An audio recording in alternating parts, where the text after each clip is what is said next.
Solar Opposites is a better show than Rick and Morty, and I will die on this hill. While Rick and Morty, I won't deny, has had higher highs than its Hulu counterpart, the lows are that much lower.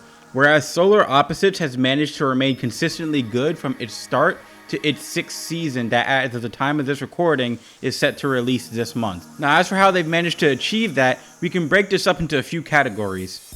How they handle continuity, how they handle pop culture humor, and how they handle their characters. Now, Solar Opposites is definitely more of an episodic comedy compared to Rick and Morty, so continuity and recurring elements isn't as focused on with its more popular counterpart. There's fewer recurring characters, with the few that we get being people like the Replicant's teachers or the Red Goobler, along with the one fucking thing people want to talk about as if there's nothing else this show has to fucking offer, but we'll get to that in a second. As opposed to Rick and Morty, where the cast of recurring characters is much stronger and varied, with Space Best, Bird Person, Mr. Poopy Butthole, Jessica, Dr. Wong, among others. But the bits of continuity for Solar Opposites are there, they're just a lot more nuanced about it. Character development, for example, is slower paced, but makes for more satisfying moments.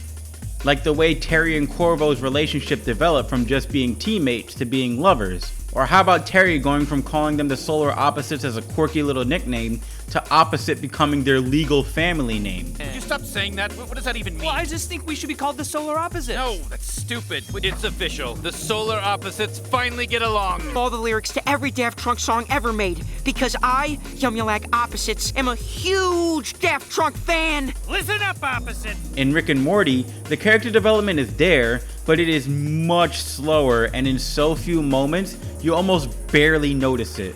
Like, we do get few and far between reminders that Rick does indeed love his family. I'm okay with this. Be good, Morty. Be better than me. Morty, not that I give a shit, but are you okay? It's great to hurt. Relax. Quit your bitching. You're gonna be fine. Grandpa's here. But it's really easy to forget that, given that they'll quickly drop it for quote-unquote rule of funny. God damn it, why am I crying? It makes no sense. Ugh, you're probably confused because we barely know each other, but you really stuck your neck out when you gave me props for my awesome jokes in the briefing room. Spare one of their lives. You simply have to choose. Summer! Another important way Solar Opposites handles continuity better than Rick and Morty is a pretty obvious one. They don't fucking hate it. Seriously, how many goddamn episodes of Rick and Morty are there where the writers use Rick as a mouthpiece to vocalize how much they hate doing stuff based in continuity and storytelling, as opposed to just telling jokes, only to keep doing the storytelling as if they're being forced to do them? Like, they're mad that the most successful episodes have been the ones that address Rick's past and handle continuity, and they need to keep doing them in order to keep the audiences coming back, when they're the ones that introduce those elements in the first place. Dan Harmon is a pussy-ass bitch when it comes to the things he doesn't like. Like, dude, vent about this shit in a journal or something, not on Adult Swim's former cash cow. Smiling Friends better, fuck you. Solar Opposites, meanwhile, in an attempt to avoid the burnout that comes with serialized storytelling, and so that they can just keep up with the jokes, addresses continuity in a few ways.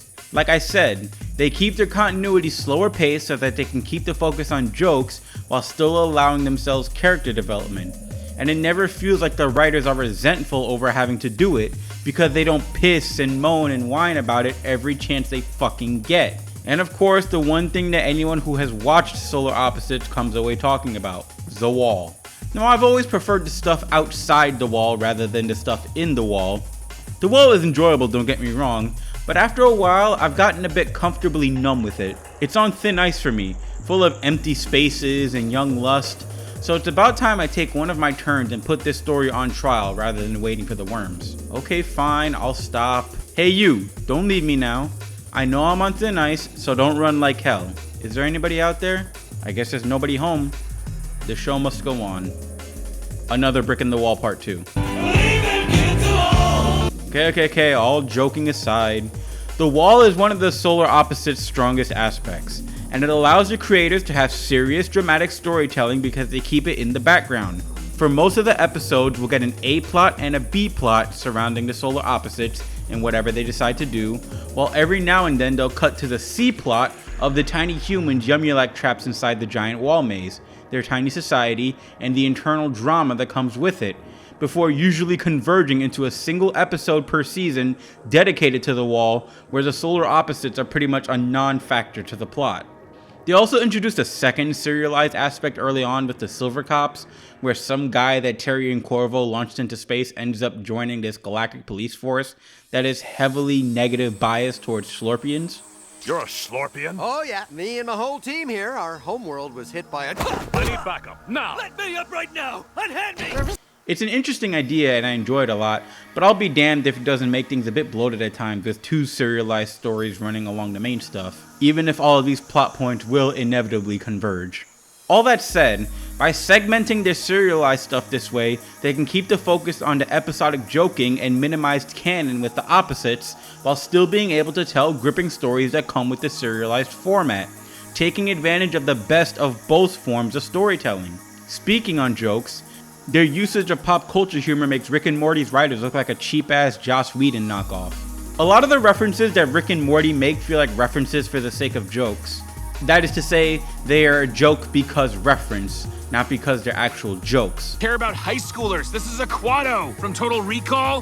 They're basically the crown jewel of psychic mutants. Yeah. Just do a Die Hard. What does that mean? Sneak around, use air vents. You've never seen Die Hard? Like Rick referencing Reddit or Minecraft. And when they're not using their references this way, they're making pop culture references via the inventions that Rick makes, and how whatever he's building is better than whatever movie or TV show you originally saw the thing from. That's right, Morty. This is gonna be a lot like that, except, you know, it's gonna make sense. Inception made sense. You don't have to try to impress me, Morty. Your place like in a video game, but in real life so that you can try stuff and then go back to your save point. Yes, Morty, I saw it on Futurama. Oh, so you don't do anything unless it's original. I don't do time travel. Like with The Matrix, or Inception, or the time-saving device from Futurama.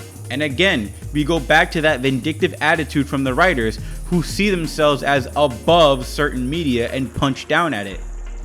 Need I remind you that some of the worst received episodes of Rick and Morty are the ones where it's very clearly Dan Harmon using his show to vent about how much he hates something like superhero franchises or heist movies? Don't worry, Morty. They love you. Superheroes need a wide-eyed unremarkable to tag along and react to everything like it's mind-blowing.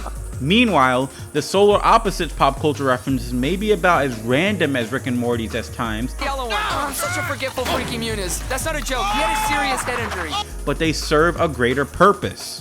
For one, it doesn't ever feel like they're punching down at the things they're referencing, unless it's things that people just universally dislike.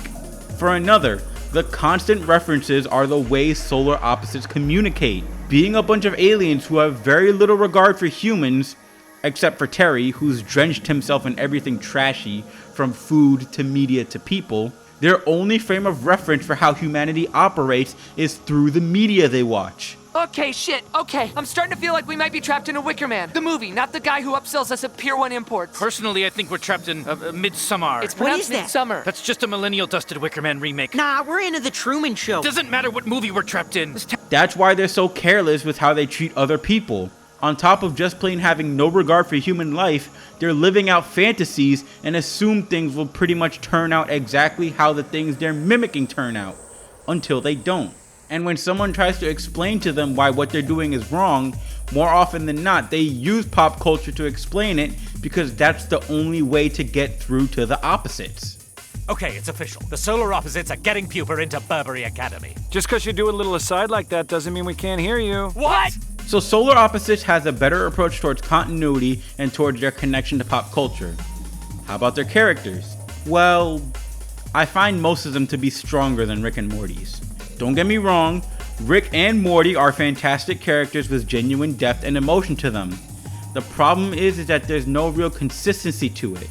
So one episode will be a really gripping look into Rick and how he views the world, and another he'll just get pissed drunk and do some stupid petty shit for no reason, which also happens to coincide with the worst episodes of the series. Contrast that with Corvo, who remains fairly static with slow burning development throughout the series, not nearly as much depth as Rick, but I find him way more entertaining on a consistent basis. I also really enjoy the family dynamics of the opposites more. Don't get me wrong, I'm not the type that needs every set of characters to be sunshine and rainbows and lollipops. I can handle a little bit of toxicity every now and then. One of my favorite shows is It's Always Sunny in Philadelphia because of how toxic and annoying and horrible they are to each other and everybody around them. But sometimes the Smiths family gets way too crazy with how dysfunctional they are, to the point where you ask, why am I supposed to care? A question that I don't normally ask with something like It's Always Sunny in Philadelphia, because those characters are meant to be awful and you're not supposed to sympathize with them. Meanwhile, you're apparently supposed to sympathize with the Smith family, which is why I ask, why am I supposed to care when they're presented as consistently horrible people?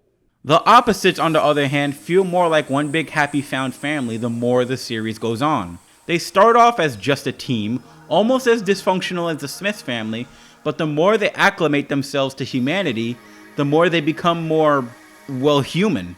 I also enjoy the side characters a hell of a lot more in the Solar Opposites. For an example, from what little we've seen of Morty's school these days, Principal Vagina and Mr. Goldenford are funny enough, but their jokes don't land as much as I would want them to. Plus, the one episode where Mr. Goldenford was put in the spotlight kind of exposed for me why he doesn't work as anything more than a side character you see for more than a few minutes. Principal Cookie and Miss Frankie, on the other hand, are hilarious and functional.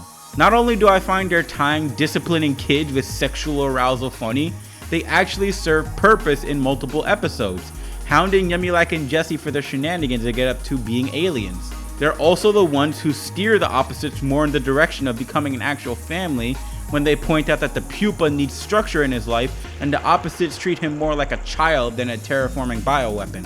The pupa wouldn't be acting like this if he had some structure in his life. He needs present, tangible role models. Do you feed him? Do you bathe him?